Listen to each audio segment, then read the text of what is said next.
Greetings from Northumberland on a damp morning. It's the 6th of April and I believe it's day 42 of the war in Ukraine. 42 days of bitter fighting and of brutal attacks on that country. We are continuing to look around St. John's Gospel this week. We dot backwards and forwards.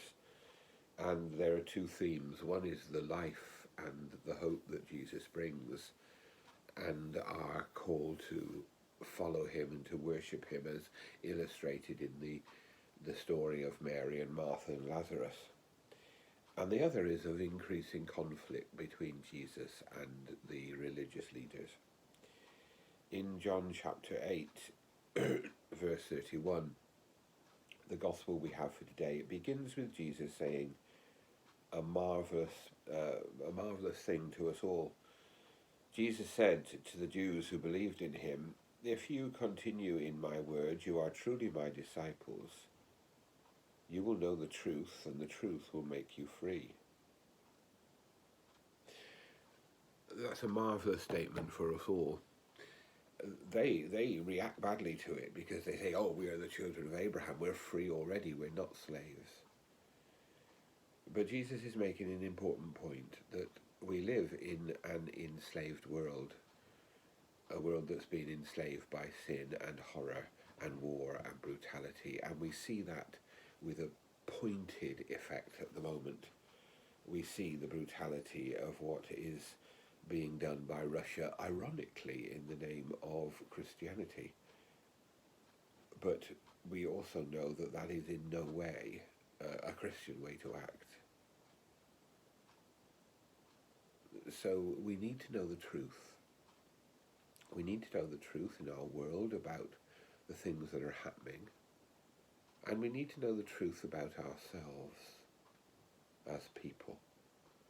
We need to, as it were, steadfastly look ourselves in the face as well as the world in the face. And we need to see it and ourselves in terms of the wonderful things that reflect the creation of God, and also the terrible things that reflect the distortion of God's creation, the terrible suffering, and the ability of all of us to be people who can, at our worst points, be participants in making others suffer. And then we need to know that we need to abide in God's love and God's care to overcome that.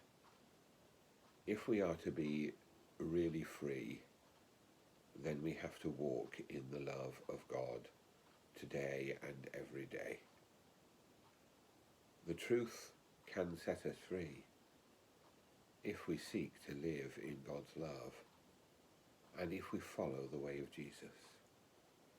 Jesus says again in St. John's Gospel, "I am the way, the truth, and the life." If he becomes our way, then we will live in his truth and we will share his risen life. May God bless Ukraine. May God bless us.